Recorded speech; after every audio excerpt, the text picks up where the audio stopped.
Hello everybody again. This is the next webinar on eco-innovation, which all in all under the EFEB network is, as I know, the third.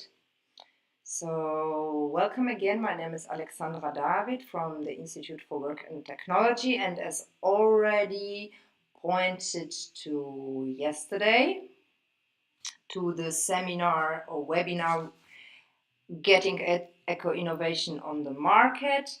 I am here with my team of consisting also of Ilana Hamburg, who is a co-worker of me, and we have developed this webinar for the partners of the EFEB network, but also for further interested people in eco-innovation and entrepreneurship under the Erasmus Plus program of the European Union and the EFEB Network project, as already stated.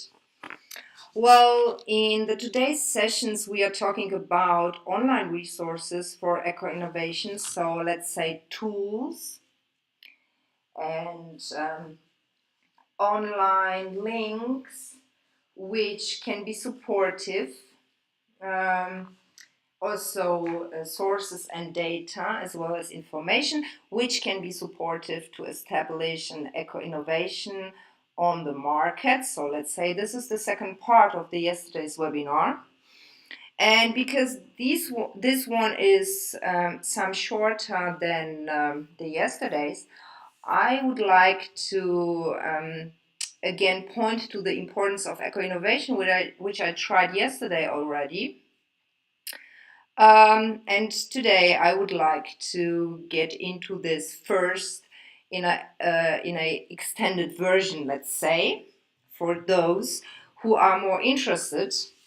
And this is more or less to again remind us why we consider eco-innovation as one of the, let's say, business models to start an entrepreneurship or to establish a startup with eco innovation. So, well, why eco innovation and why we decided to be eco innovation part of the EFEB network project is because in the past years, many business leaders all over the world, you could say, they really recognize that sustainability challenges such as climate change, worker welfare. So you see, as pointed yesterday, to the triangles of sustainability, which is economy, ecology, and society. We see here climate change as a part of ecology, workers' welfare, which is society, and resource constraints, which is ecology and economy in one, have significant impact on the way how companies product or manufacture and accomplish their businesses. And that there is a change that is necessary to be sustainable, to help our, let's say, world and environment be sustainable also in future times. So companies that do not take action in this context face a higher risk of failure when these issues inevitably affect the industry. So this is what I meant. Well, in future times, probably more than now, even if now it's really very established, customers want to know what they buy, where is it from, how was it manufactured. Let's say when we are talking about food, they want to know how the people who work with the food are paid, or the same in the clothes industry. They want to know under which conditions they are working, and so all that stuff which really has to do with sustainable development. So eco-innovation, I would say, is an approach that aims to fulfill these multiple requirements of customers and the entire value chain also, so your partners and business partners. Um, by identifying the key sustainability challenges, but at the same time, the opportunities which arise out of that. By using these changes within your business, but also when starting one, when you implement them from the beginning, um, so they can really be driven throughout the entire company. And as I said yesterday already, also in the whole value chain, from the business strategy and the business model through to the operational level. So eco-innovation is the development, as we already yesterday said, and application of business models shaped by a new business strategy that incorporates sustainability with three triangles throughout all business levels and really regarding all life cycles and life cycle thinking and the cooperation with partners, business partners, and customers. So, moreover, and this is what I pointed also to yesterday, it's not like a company, it's standing alone in a location, a region, a country, but is part of the environment. So, so deciding to go for sustainable solutions and to establish eco-innovation means that you as an entrepreneur do not only think about yourself and the return on investments for your own company, but you also have or keep in mind the local and regional development the company is allocated with. So you overtake the responsibility for the region, the location, the human resources, the human capital, even which you are building your company on. And this can help, of course, to enhance not only the goal to make the environment sustainable, and not only the ecological but also economic and the social and environment sustainable, but it can also enhance performance and competitiveness of your own company, because behind the state of mind of sustainability there is value, trust, even more value creation, and a benefic idea to to to contribute to our society. So when companies start to develop eco innovation implementation services, it is important to understand that there are advantages but also challenges at the same time, that you need competences and that you need to ask the right questions if you want to get your eco innovation to the market, that your human resources needs to be trained, that the whole company needs to be transparent, that you have a responsibility even more to your customers, to the value chain and the partners you are working with.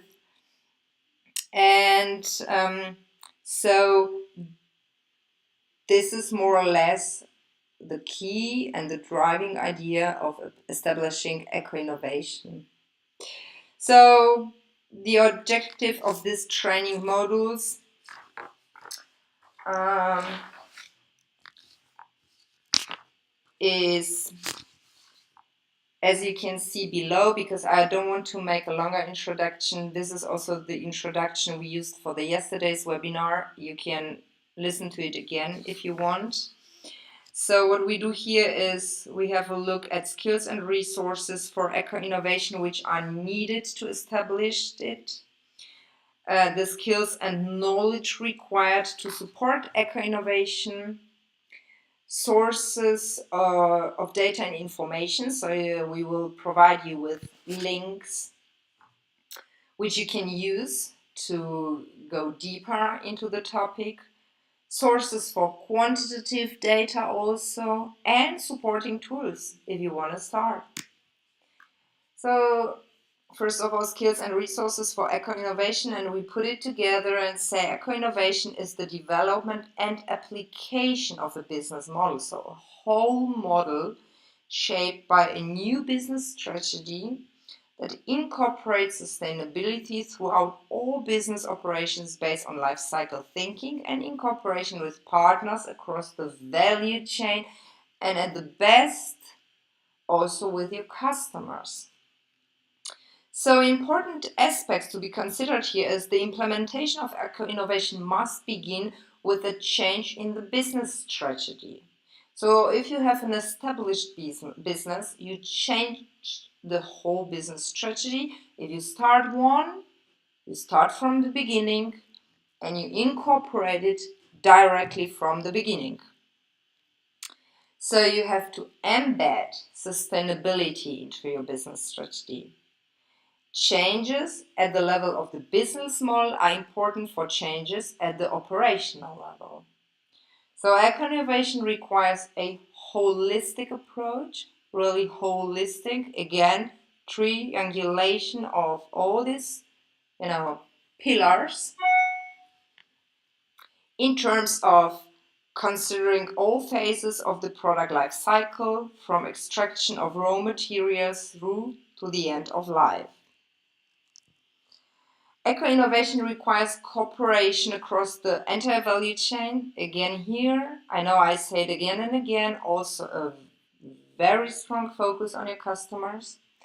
Eco-innovation should consider all three aspects of sustainability, economic and social and environmental issues. Again here, being important because until now, most companies have focused exclusively on the economic benefits they derive from their activities. Reductions in environmental impact throughout the product life cycle, as well as social benefits for customers, employees, and stakeholders, all represent new challenges for most companies have a profitable long-term future. Well, was what exactly was introduced at the beginning, that it's a holistic approach and that you really let's say, of course, you won't always have return on investment because you are an entrepreneur. But on the other hand, I would even say there is a mix of social entrepreneurship and eco-entrepreneurship. So, both aspects are really strongly highlighted here in a way. So, which skills and knowledge are required to support eco-innovation? So, summing competences, skills, and knowledge will be delivered here. So, let's say the business strategy development is the creation of a business strategy, involves the definition of the long-term goals for the company and the types of markets or market segments to target to achieve those goals. Business model innovation that supports the sustainability goals defined in the strategy, whilst also focusing the efforts of the company on the key activities and the operational level. And then we have organizational change management, aims to guide and support the implementation of changes in organizations such as new business processes, new structures, new cultural behavior, new mindsets, the issues, the attitudes, and so on and so on. Regarding the market, it should focus the product promotion, price, and distribution channels. Innovation management offers management guidance that can support the implementation of innovations, such as the development of new products, how to engage the customer, how to structure the development process, the introduction of new ways of working, how to introduce a sustainable procurement system, and new business models. Technology transfer, especially for small and medium enterprises, often lack the resources and capacity to develop fundamental new technology, but can, on the other hand, benefit from adapting technology developed outside of the company so they can use external knowledge, a strong network of contacts covering different sectors, business and research institutes, along with good technical knowledge and appreciation of the local context are required to support this type of activity. So for this, again, models like open innovation, where customers but also third parties can interact with you and provide you with knowledge, but also if you are in contact with especially universities and students there, and so you can see what is the R&D going in this field and how can I implement it, so you don't need to have it all in your company. So the creative thinking, of course, is always part of an entrepreneurship. This is our approaches that help to identify opportunities for innovation and novel solutions to problems or problem solving by encouraging people to think about an issue in different ways and from different perspectives. It's more or less like leaving your comfort zone and think completely new. Design for sustainability, proactive approach to the integration of environmental, social, and economic sustainability issues into the product development processes without compromising the traditional requirements for a product, such as quality, cost, and performance. Life cycle thinking is a most qualitative approach to understand how our or your choices influence what happens at each of the stages of the life cycle, often industrial activity, which can be a process, a product, a service, whatever. So here we start with the sources, and you have here data and information. And to answer some of the presented problems, a variety of resources are out there. And they include qualitative and quantitative data from formal and informal sources. And you have here some which I go very fast through, but you can look them up and ask us bilaterally, so we will provide them to you. So it's like professional networking websites, sites with discussion forums such as LinkedIn can offer some useful insights. You have government websites, so you have there again policies and legislation, so that you can see when I'm moving forward what to consider, and is there help, and is there data already, can I use it for the development of my eco-innovation? Conferences and seminars are really good because a lot of knowledge transfer and exchange happens here, but also listening to the challenges and opportunities of further people who started eco-innovation is really good. So it's like a second-hand experience. You don't need then to do your own experiences, which sometimes are painful.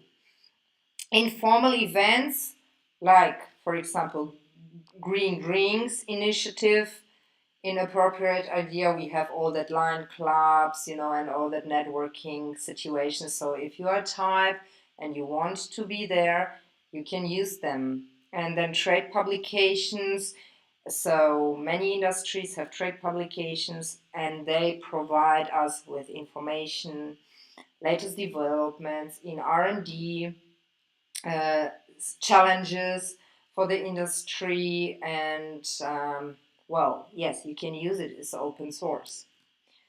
And when having a look at the supporting tools, so it's like an eco innovation template which we have developed here now. So description. So a template is that is designed to support identifying companies that are more likely to be willing and able to benefit from eco innovation services. The templates provides questions to guide research analysis starting at the industry sector level before progressing through the market level down to specific companies. Who?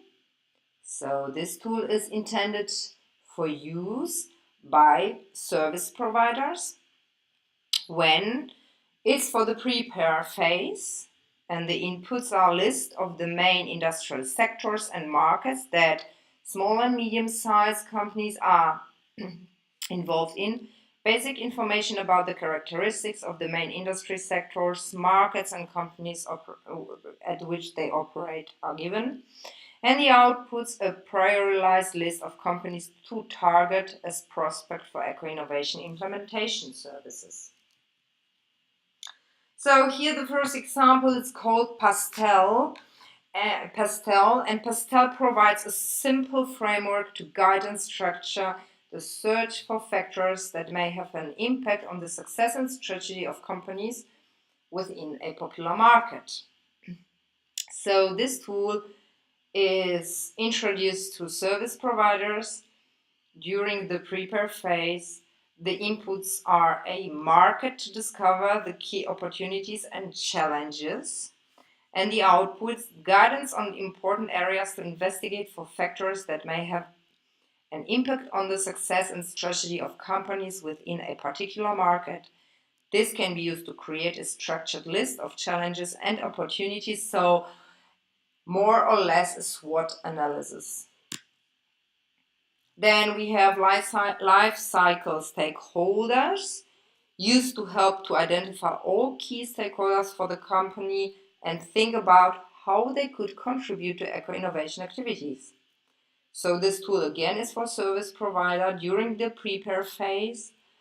And here the inputs are list of stakeholders for possible stakeholders for the company, and output suggestions for for how stakeholders can contribute to the eco-innovation activities. So this can be used to strengthen the pitch to relevant companies and can be used again when generating innovation ideas during the set business model phase. And I would say that's it for today. We are waiting more webinars.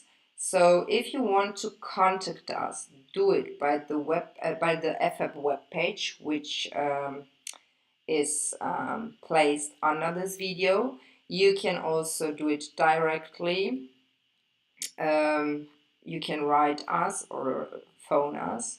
So all the important information you find at the YouTube channel and the EFEB Network official webpage. Thank you for today, and it was a pleasure. Bye.